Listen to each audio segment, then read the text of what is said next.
اسی طرح جو ہے اب آئیے عشرہ ذوالحجہ کی طرف جاتے ہیں اور اپنی بات کے خاتمے کی طرف جا رہا ہوں کہ یہ تو پوری باتیں میں نے لے لی، اب وہ 10 دن کے بارے میں ہم بات کرتے ہیں۔ عشرہ ذوالحجہ جس کو کہتے ہیں، مطلب فرسٹ 10 days آف ذوالحجہ، حج کے مہینے کے پہلے 10 دن، ان ایام کی بڑی فضیلت ہے، یاد رکھیے۔ پہلے ذوالحجہ سے لے کر یوم النحر، مطلب 1 تاریخ سے لے کر 10، اور 10 کے دن ہم کیا مناتے ہیں؟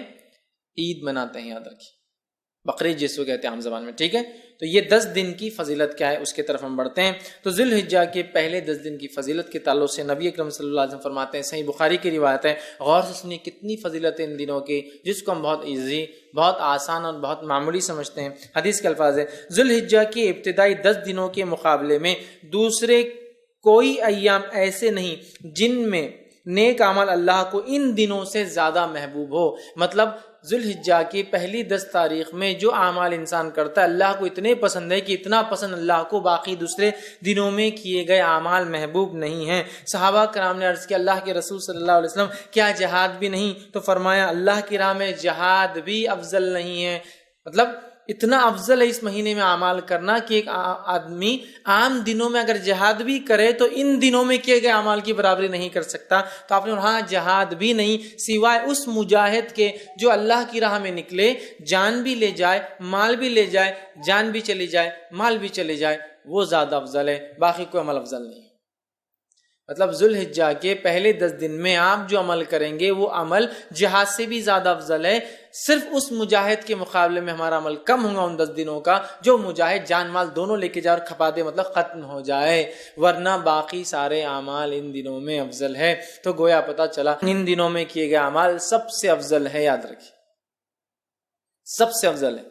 تو آپ جب پتہ چل گیا سب سے افضل ہے تو ہمیں خوب کوشش کرنا چاہیے۔ اور اس کے تعلق سے حافظ ابن حجر عسقلانی رحمہ اللہ لکھتے ہیں کیوں اللہ نے ان ایام کو سب سے افضل بنایا ہے، اور بڑی اچھی بات لکھتے ہیں، اور حکمت، بڑی اچھی حکمت وہ لکھتے ہیں، اور وہ فرماتے اور کہتے ہیں اللہ تعالیٰ نے عشرہ ذوالحجہ، پہلے ذوالحجہ کے پہلے 10 دنوں کو اس لیے فضیلت اور شان اور شوکت بخشی ہے، اس کا سبب یہ وہ لکھتے ہیں یہ وہ دن ہیں جن میں ساری عبادتیں ایک ساتھ مل جاتی ہے، یہ وہ ایام ہے، یہ وہ مہینہ ہے جس میں ساری عبادتیں مل جاتی ہے۔ توحید تو ہے، ایک مسلمان چلتا ہے، نماز، روزہ، صدقہ اور حج، سب چیزیں ایک ساتھ آتی ہے اس مہینے کے اندر۔ اس کی اسپیشلٹی ایسا ہے، اور کوئی مہینہ نہیں ہے سال کا جس میں ساری عبادتیں ایک ساتھ آئے۔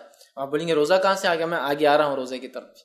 اس دن نفل روزہ رکھ سکتے ہیں آپ ان 10 دنوں کے اندر، آگے میں رکھوں گا انشاءاللہ۔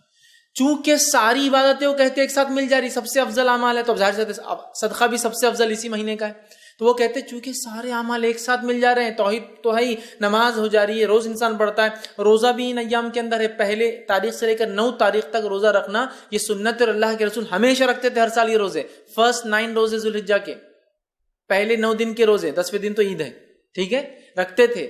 تو روزہ بھی مل گیا، نماز بھی مل گئی، توحید پر انسان تھا، صدقات بھی کرے چونکہ سب سے افضل عمل ہے، اور اس میں حج بھی آ جاتا ہے، سارے ارکان ایک ساتھ آ رہے ہیں۔ تو وہ کہتے ہیں اس وجہ سے اللہ نے، یہ حکمت ہو سکتی ہے کہ ان 10 دنوں کو اتنی زیادہ اہمیت دی، اور واقع میں ایسا اور کبھی نہیں ہوتا، یاد رکھیے۔ احمد کی روایت ہے، آپ سے فرماتے رہے، کہتے ہیں ان 10 دنوں میں، مطلب ذوالحجہ کے پہلے عشرے میں کے مقابلے میں دوسرے کوئی ایام ایسے نہیں جن میں نیک اعمال اللہ کے یہاں زیادہ درجے والے ہو، لہٰذا ان دنوں میں کثرت سے اللہ کی وحدانیت بیان کرو، اللہ کی بڑائی بیان کرو، اور اللہ کی حمد بیان کرو۔ ان 10 دنوں سے زیادہ عمل اللہ کو کوئی پسند نہیں، لہٰذا اللہ کی وحدانیت، ایک ہونا بیان کرو، اس کی توحید بیان کرو، اور اس کے تعلق سے آپ آگے فرما رہے ہیں اس کی جو ہے بڑائی، اس کی تکبیر بیان کرو، اور اس کی حمد بیان کرو، ٹھیک ہے۔ اب آئیے اللہ کی وحدانیت بیان کرنے سے کیا مراد؟ لا الہ الا اللہ یہ کہنا، یہ وحدانیت بیان کرنا ہے نا۔ اسی طرح اللہ کی جو تکبیر بیان کرنے سے کیا مراد؟ اللہ اکبر کہنا، اور دیگر تکبیرات جو اللہ کی بڑائی بیان کرتی ہے وہ کہنا۔ اسی طرح جو اللہ کی حمد بیان کرنے سے کیا مراد؟ اس کی تعریف بیان کرنا، ہر چیز کے اوپر اس کی پاکی اور اس کی تعریف بیان کرنا، یہ اس سے مراد ہے۔ اور پہلے ذوالحجہ سے لے کر 10 ذوالحجہ تک جو تکبیرات کہتے ہیں ان تکبیرات کو مطلق کہا جاتا ہے، یاد رکھیں۔ تو پہلے ذوالحجہ سے لے کر 9 ذوالحجہ تک جو تکبیرات انسان بیان کرتا ہے اسے تکبیر مطلق کہتے ہیں، مطلب وہ تکبیریں جو مطلق ہیں۔ اور 10 ذوالحجہ سے لے کر 13 جو تکبیر بیان کرتی ہے اس کو کہتے ہیں تکبیر مقید، وہ قید ہوتی ہے، کسی عمل کے ماتحت چلتی ہے، یاد رکھیں۔ تو یہ تکبیرات ہے۔ اب کیا تکبیرات بیان کرے؟ تو آئیے کچھ چند تکبیرات جو ثابت ہے وہ آپ کے سامنے رکھ رہا ہوں، جو ہم بیان کر سکتے ہیں۔ پہلی روایت مصنف ابن ابی شیبہ کی ہے، اس کے اندر آتا ہے کہ آپ جو تکبیر بیان کر رہے ہیں بڑائی وہ ہے اللہ اکبر اللہ اکبر اللہ اکبر لا الہ الا اللہ واللہ اکبر وللہ الحمد۔ یہ سب سے کامن ہے جو ہم لوگ عموماً کرتے ہیں۔ اللہ اکبر اللہ اکبر اللہ اکبر 3 بار ہے۔ لا الہ الا اللہ، نہیں کوئی معبود سوا اللہ، اللہ بڑا ہے اللہ بڑا ہے اللہ بڑا ہے، نہیں ہے کوئی معبود سوا اللہ کے، واللہ اکبر اور اللہ بڑا ہے، وللہ الحمد اور ساری تعریف اللہ کے لیے۔ تکبیر اور اللہ کی حمد دونوں ایک ساتھ آ گئی، یہ سب سے مشہور اور معروف ہے، یہ آپ پڑھ سکتے ہیں۔ دوسرا جو پڑھ سکتے ہیں جو ثابت ہے وہ یہ ہے الفاظ اللہ اکبر کبیرہ، ٹھیک، اللہ اکبر کبیرہ والحمد للہ کثیرہ وسبحان اللہ بکرۃ واصیلا۔ دوسرا آپ یہ کر سکتے ہیں اللہ اکبر کبیرہ والحمد للہ کثیرہ وسبحان اللہ بکرۃ واصیلا، یہ آپ دوسرا کر سکتے ہیں۔ تیسرا آپ جو کر سکتے ہیں اللہ اکبر اللہ اکبر اللہ اکبر کبیرہ، اللہ اکبر اللہ بڑا اور اللہ سب سے بڑا ہے، یہ بھی ثابت اللہ اکبر اللہ اکبر کبیرہ، ٹھیک ہے۔ اس کے علاوہ جو ثابت ہے فتح الباری میں جو روایت آتی ہے اس میں یہ ہے اللہ اکبر اللہ اکبر کبیرہ اللہ اکبر، یہ الفاظ بھی جو ہے آپ ادا کر سکتے ہیں۔ اس کے علاوہ ایک اور جو الفاظ ثابت ہے وہ یہ ہے سبحان اللہ والحمد للہ لا الہ الا اللہ واللہ اکبر اللہ اکبر وللہ الحمد۔ یہ تمام تسبیحات آپ کثرت سے ان ایام میں پہلے سے لے کر 13 تک کثرت سے بیان کر سکتے ہیں۔ صحابہ کا ان ایام میں کیا معمول تھا، جو میں نے رکھا تھا نا کہ تکبیرات آپ نہیں پڑھتے، وجوہات شرم آتی فلاں، صحابہ کا کیا معمول تھا، آئیے امام بخاری نقل کرتے ہیں کہ عبداللہ ابن عمر رضی اللہ عنہما اور ابو ہریرہ رضی اللہ عنہ، یہ دونوں صحابی جو ہے ان 10 دنوں کے اندر بازار کی طرف جاتے اور بازار میں جاتے اور اتنے زور سے تکبیر کہتے ہیں کہ لوگ بھی ان کی تکبیرات کو سن کر وہ بھی تکبیر کہتے ہیں۔ اب اگر ہمارے دور میں کوئی تکبیر بولتا گیا تو وہ ایک تو پاگل ڈکلیئر ہو جائیں گا، ایکسٹرا آرڈنری، حد سے زیادہ کہے کو دکھاوا کر رہے بھیا تم، یہ کرنا والی چیز ہے۔ اگر یہ دکھاوا ہوتی تو صحابی کبھی نہیں کرتے تھے، یہ کرنے والے اعمال، تو یا تو وہ ہو جائیں گا یا تو پھر اللہ کا ولی ڈکلیئر ہو کے عام لوگوں سے بڑا ہو جائے گا، اللہ کا ولی بھائی ہم نہیں کر سکتے، نیکسٹ آگے یہ ہو جائے گا معاملہ۔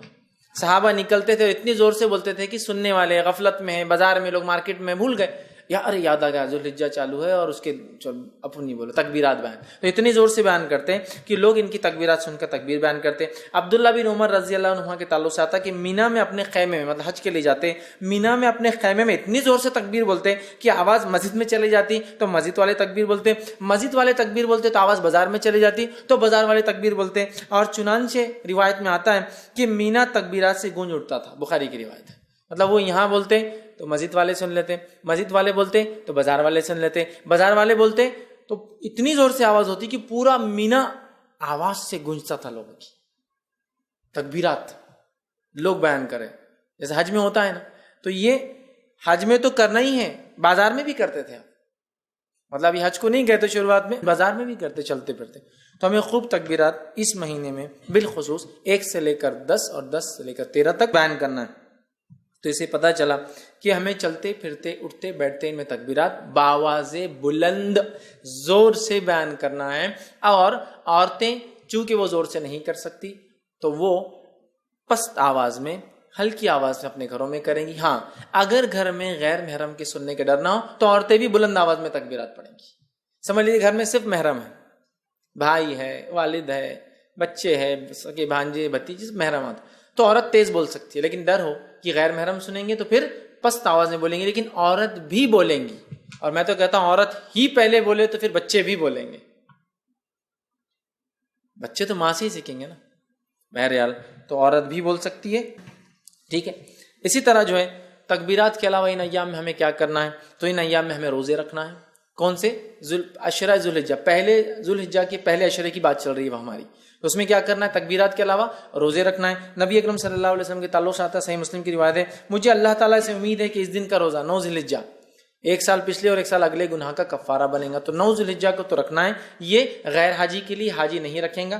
اس کے علاوہ ان مہینے کے اندر جو روزے آپ رکھیں گے اس میں ایک روزہ جو مشہور اور معروف ہے وہ یہ ہے، جس کے تعلق سے روایت اس طرح سے آتی ہے، سنن ابو داؤد کی روایت ہے کہ آپ سے کی زوجہ مبارک جو ایک زوجہ فرماتی اور کہتی ہے کہ نبی اکرم صلی اللہ علیہ وسلم جو ہے ذوالحجہ مطلب 9 ذوالحجہ کا روزہ، اس کے بعد جو ہے یوم عاشورہ کا روزہ، ہر ماہ کے 3 روزے، اور ایک روایت میں ذوالحجہ کے پہلے 9 روزے، 9 ذوالحجہ عرفے کا روزہ، اور جو ہے 10 محرم کا روزہ اور ایام 20 مہینے کے 3 روزے کبھی نہیں چھوڑتے. اور ایک روایت میں الفاظ ہے آپ صلی اللہ علیہ وسلم پہلے 9 روزے ذی الحجہ کے پہلے عشرے کے پہلے 9 دن کے روزے اور 10 محرم کا روزہ اور اسی طرح ایام 20 مہینے کے 3 دن 13 14 اور 15 یہ روزے کبھی نہیں چھوڑتے. تو اس روایت میں 9 روزے کے تذکرہ ہے, پہلے 9 روزے.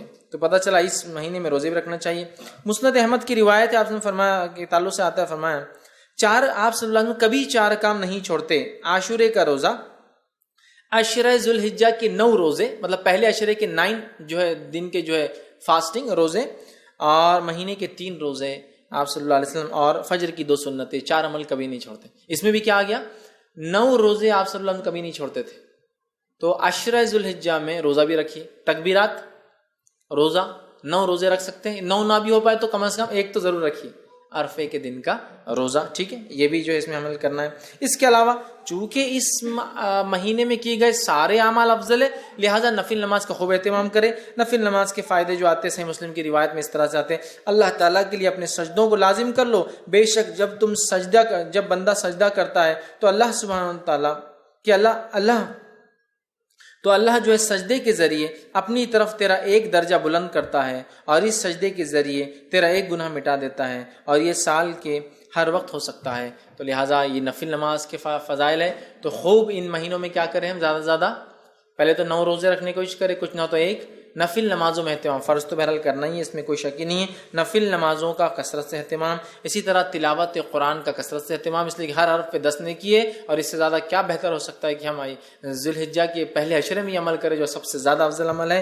تو آپ وہ کیجیے. صدقہ دینا, اس لیے کہ صدقہ ایک بڑا افضل عمل ہے, صدقہ بھی دیجیے, اس لیے کہ اس 10 دن میں کیے گئے عمل سب سے افضل ہے. لہٰذا خوب جو ہے صدقہ آپ کیجیے, اور دیگر جتنی نیکیاں ہو سکتی وہ کریں, اور بالخصوص گناہ کبیرہ سے اور حرام کاموں سے اپنے نفس کو بچائیں. بالخصوص گناہ کبیرہ سے اور حرام کاموں سے اپنے نفس کو بچائیں, اس لیے کہ محترم اور حرمت والے مہینوں کو پاس اور لحاظ رکھنا یہی ہے کہ اس میں ہم گناہ اور معصیتیں کام نہ کریں, نیکیوں میں اضافہ کریں. تو جہاں ہم نیکیوں میں اضافے کی میں بات کر رہا تھا اب تک, تو یہاں گناہوں سے بچنا بھی بہت زیادہ ضروری ہے, اس لیے کہ یہ ایام میں کیے گئے اعمال سب سے زیادہ افضل ہے. لہٰذا خوب نیکی کا ہم اہتمام کریں, اور خوب اپنی نفس کو گناہوں سے بچائے, وہ چاہے ذی الحجہ کا مہینہ ہو یا دیگر اور 3 مہینے, مطلب ٹوٹل 4 مہینے حرمت والے. ان 4 مہینے کا احترام کرے, حرمت کا پاس و لحاظ رکھے, گناہ اور معصیت سے اجتناب کرے, بالخصوص کبائر سے اپنے آپ کو بچائے. اسی طرح نیکیوں میں اپنے آپ کو آگے بڑھانے کی ہم جو ہے خوب سے خوب جو ہے کوشش کریں, اور بالخصوص وہ اعمال جو اعمال ہمیں بتائے گئے ان ایام میں کرنے کے, ان اعمال کو ہم جو ہے کثرت سے کرنے کی کوشش کریں, زیادہ سے زیادہ نیکی کریں, اور زیادہ سے زیادہ گناہوں سے اپنے نفس کو اپنے آپ کو بچانے کی کوشش کریں. اب آئیے آخر چند کلمات کہ ان ایام میں جو مخصوص دن ہیں ان کے کچھ نام آپ کے سامنے رکھ دیتا ہوں تاکہ بات سے واضح ہو جائے. جو ہے پہلے عشرے کو جو ذی الحجہ کا ہوتا ہے یا ذی الحجہ کا ہوتا ہے اسے کہتے ہیں عشرہ ذی الحجہ. تو عشرہ ذی الحجہ, عشرہ کا معنی 10 ہوتا ہے, تو عشرہ ذی الحجہ بولے تو بعد کے 10 دن یا آخر کے 10 دن نہیں یاد رکھے. جب بھی روایت میں آئیں گا عشرہ ذی الحجہ تو معنی ہے پہلے 10 دن, فرسٹ 10 days. ٹھیک ہے. اس کے علاوہ دوسرا جو ہے یوم الضحیٰ, یہ جو ہے عید الاضحیٰ کے دن کو کہتے ہیں یوم الضحیٰ. اسی طرح جو ہے ایک اور دن ایام معلومات, جو ہم نے ابھی دیکھا قرآن کی آیت میں جو ہے جو سورہ حج کی آیت میں 27 میں, وہ ہے 10, 11, 12 اور 13. یہ ایام معلومات ہیں. ان کو ایام معلومات بھی کہا جاتا ہے. کہ ایام معلومات مطلب 10 ذی الحجہ, 11 ذی الحجہ, 12 اور 13 ذی الحجہ. اسی طرح ایام تشریق 11 ذی الحجہ, 12 ذی الحجہ اور 13 ذی الحجہ کو کہا جاتا ہے. اسی طرح یوم عرفہ 9 ذی الحجہ کو یوم عرفہ کہا جاتا ہے. اسی طرح یوم النہر 10 ذی الحجہ کو, عید کے دن. یوم النہر مطلب قربانی کا دن, خون بہانے کا دن.